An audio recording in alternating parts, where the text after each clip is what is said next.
Hello, it's Scott Manley here. Now, nuclear weapons are arguably one of the most destructive devices ever created by human ingenuity, but thankfully they've remained relatively unused as weapons since at least the end of the Second World War. There have been many tests, and there have been new, more powerful, more compact warheads developed, and there have been a whole lot of crazy things done with the awesome power. And when I say awesome, I mean this in the literal sense of the word, that it fills you with awe before it blasts you across the landscape. The scientists involved in nuclear weapons development cover a whole range of skills and personalities. Some were quiet theoreticians, others were very much more hands-on experimentalists. Some of them have proposed applications for weapons which may seem crazy, but have good fundamental theoretical underpinnings. Others have done some things in the field which would not look out of place on Mythbusters if they had access to nuclear weapons. So I want to talk about 10 crazy things you can do with nuclear weapons, in no particular order. So let's start with a simple one. In 1958, a scientist called Ted Taylor used a nuclear explosion to light a cigarette. Now, obviously a nuclear explosion does tend to release a lot of thermal radiation, and it will set fire to everything near the blast. But if you want to be able to smoke your cigarette afterwards without everything else being on fire, he needed to use a little bit of ingenuity. So he found a parabolic mirror, built a holder using a piece of wire, and set it up so that when the bomb went off, the cigarette was lit and he could then walk around and, feel really cool and all that. Obviously not thinking too much about the dangers and hazards of smoking. After all, nuclear weapons were involved, and it was the 1950s. And he wasn't the only one. Apparently there is film of this particular feat in a 1950s era testing video related to the Operation Teapot. Anyway, now I know you all think that nuclear bomb powered cigarette lighter is a pretty neat concept and you wish you had the patent on it, but hey, you're not a smoker. And you're wondering, is there perhaps anything else that came out of the US nuclear test program that might make a difference in your life today? So crazy thing number 2. They invented new breeds of plants using nuclear tests. Legend has it that the modern version of super sweet corn, they came into existence essentially as a result of a series of nuclear tests where they exposed seeds and plants and other things to the nuclear radiation to see how they'd react. And the radiation, of course, caused a huge numbers of mutations in the genetics of these things. Most of the seeds ended up being non-viable or having uninteresting mutations. But in the 60s, somebody figured out that some of these actually were able to produce 10 times the amount of sugar, and therefore created super sweet corn. Now, there was a whole lot of other breeding that happened after that to produce the modern varieties, but that's where it comes from. Of course, if you just need the radiation, you don't actually need an entire nuclear weapon to make it.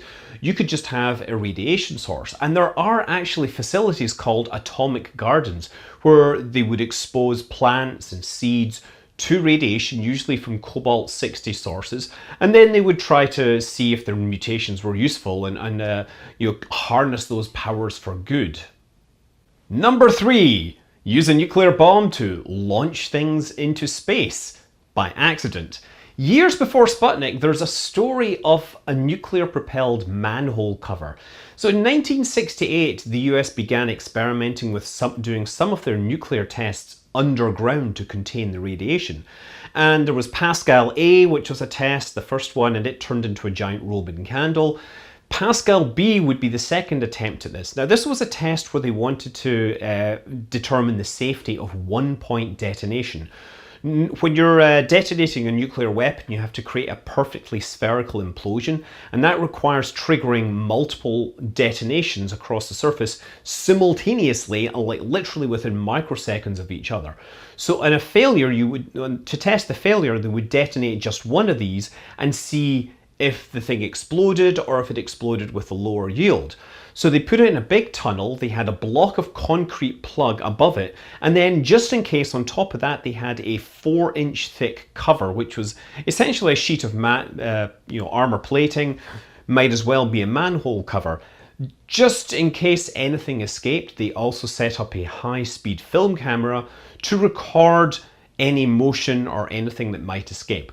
When they triggered it, the one-point detonation that was supposed to be safe generated a blast equivalent to about 300 tons of TNT. This instantly vaporized the concrete plug, and that concrete vapor essentially exploded up the shaft like the propellant in a gun barrel, hit that armor plating, and shot it off upwards. So fast that there was only one frame on the camera showing the manhole cover airborne. And doing the math on the pressures involved, the shock reflection, one of the scientists estimated that the velocity would have been roughly 6 times the escape velocity of the Earth, which is kind of crazy to think of at that point, given that they hadn't even launched the first Sputnik. Now, of course, the more boring people and realistic people out there point out that anything moving that fast in the lower atmosphere would probably disintegrate instantly due to atmospheric heating. But we can dream. Maybe there's a few little bits of molten iron that made it to space and could be found one day. But of course, there are the more exciting people that looked at this and said, we could actually use this to launch spacecraft, and that's where you get the idea for the Thunder Well, where you have the same shaft but you fill it with water that's designed to be vaporized to launch an object to space. Once you're in space though, the thing would need new propulsion, and for that you have a crazy idea number 4, the Orion drive. Yes, propelling spacecraft using the power of nuclear bombs. This was a brainchild of a guy called Freeman Dyson who did a whole bunch of work on it. And the spacecraft that they came up with were huge. So the way this would work anyway is you would have a pusher plate, you would have a tiny hole in the middle, optionally with a door that could close, a blast door, and the bomb would explode, the plate would get pushed up on springs, and then it would smoothly transfer the momentum to the spacecraft. The small spacecraft were measured in hundreds of tons. The largest ones they looked at were measured in millions of tons. They were literally talking about, they talked about one which was 10,000 tons and would put 5,000 tons of hardware on the surface of the moon. The million-ton one would be flying an entire city with a whole population of people that would live there for a century and travel at a few percent of the speed of light to a nearby star. That is the power of the Orion drive. And that neatly brings us to crazy idea number 5, generating electrical power using pulsed nuclear bombs. Right, the nuclear fusion is obviously this amazing technology that would solve all our world's energy problems. The sun uses it, right? But on Earth, it's much harder for us to harness the power of fusion. On one hand, we have these magnetic containment vessels where we can sustain a plasma, we can get fusion happening, but they never release more energy than we put in.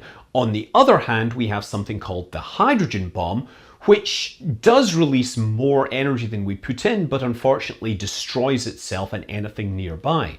So there was a project called Project Pacer, and its idea was you would explode a nuclear weapon inside a large containment vessel, something that was maybe 1,000 feet to 300 meters across.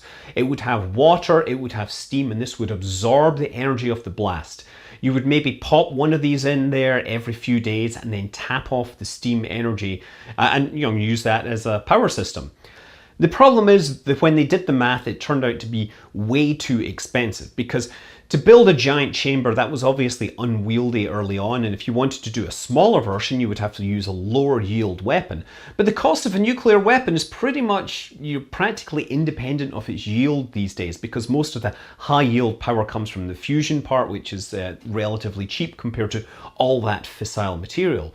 So when they looked at a small scale project, it would cost 10 times what a nuclear reactor would do. So the project was shut down. Project Pacer, incidentally, was part of a larger program called Operation Plowshare, and that was an idea to find peaceful uses for nuclear weapons, which neatly brings us to crazy idea number 6, civil engineering. So Edward Teller, father of the hydrogen bomb, he always was looking for peaceful uses for his nuclear weapons. I don't think there was a problem that I've heard him ready to talk about where he didn't have a solution that involved nuclear weapons. He was like one of these guys, the only tool you have a hammer, then every problem looks like a nail. If the only tool you have is a hydrogen bomb, then every problem looks like it needs a giant hole blasted in the ground. So there were a few different ideas, but yeah, they looked at widening the Panama Canal using these. They looked at making a harbor up in Alaska that nobody would ever use. And most interestingly, in Southern California, they talked about using 20 of these to blow a pass through the Bristol Mountains near Mojave, that would allow Interstate 40 and a railway to travel through that space. Of course, the problem with any of these ideas is the locals tend to get a bit antsy when nuclear weapons are involved, and they would prefer someone else to actually test it first. That being said, Operation Plowshare did have a few interesting successes. I mean, in particularly scientific data they got allowed them to understand nucleosynthesis in stars, and the Sedan test blew the biggest crater, or an artificial crater, in the United States. And that actually gave geologists like Gene Shoemaker the evidence they needed to recognize that the Barringer crater was actually an impact crater because it shared many of the same shocked minerals. The Soviet Union also had their own version of this, and they ran over like 120 tests. They also had ideas for canals and reservoirs, and they did the Chagan test out in Kazakhstan. They blew a hole in the riverbed and they created a dam with the crater rim, and then they now have a reservoir which is only slightly radioactive, so cattle get to drink from it rather than people. And this program brings us to crazy idea number 7, use a nuclear weapon to put out a fire. Now obviously nuclear weapons are really good at starting fires, but in the Soviet Union there was several cases where they used bombs to put out fires in gas wells. Like if the gas well was spraying out gas flowing in the air and they couldn't cap it or extinguish it by any other means, they would drill a hole down tangential to it, put a nuclear weapon in there and then detonate it, and the shockwave from that would obviously disrupt all the layers and it would collapse the borehole that was leaking upwards and therefore extinguish it. When they fired these things, the fires would go out within about a minute or so. Also, they investigated using nuclear weapons as for fracking to basically free up gas deposits. That also happened in the US, but this never really was scaled up because it turns out there are better ways to end up to release materials, to release reserves these days. Crazy idea number 8 is to generate an artificial radiation belt in space using a nuclear weapon. And you might ask, why the heck would you want to do that? Because we kind of like satellites in space and we'd prefer that they not get ruined. Well, the theory was that if you went to war and you were facing an enemy using ballistic missiles, those missiles that the enemy was firing would have to travel through space. So if you could make an intense enough radiation belt, it would interfere with the missiles and reduce their effectiveness, possibly rendering the entire Soviet missile fleet useless. So they went ahead and tested this with something called Project Argus. They were launching nukes into space, detonating them and collecting data using the Explorer 4 satellite. So yes, they did find that an artificial radiation belt was created, but they also found that they would need an awful lot of weapons to really make it worthwhile, and the other negative effects would probably render this whole approach useless. And if you think humans have stopped at nuking low Earth orbit, then you haven't heard of crazy plan number 9, which is to nuke the moon. So this was an idea it was a number of ideas. They thought it could raise morale with the US. The idea was they would fly a nuke to the moon and basically hit the dark side and create an explosion which would be visible to the naked eye from Earth. They would actually try to launch a dust cloud into space so that would also be visible over the Terminator. And this idea is pretty crazy, to be honest, but one of the names involved you might know. It was a guy called Carl Sagan, who obviously had billions and billions of problems with this idea, but yeah, definitely worked on it and then accidentally revealed it to the public in a research application for a position. But yes, crazy idea number 10 goes even further still. Elon Musk says, nuke Mars. And yeah, his whole idea comes from if you could melt the ice caps on Mars. Those contain lots of carbon dioxide.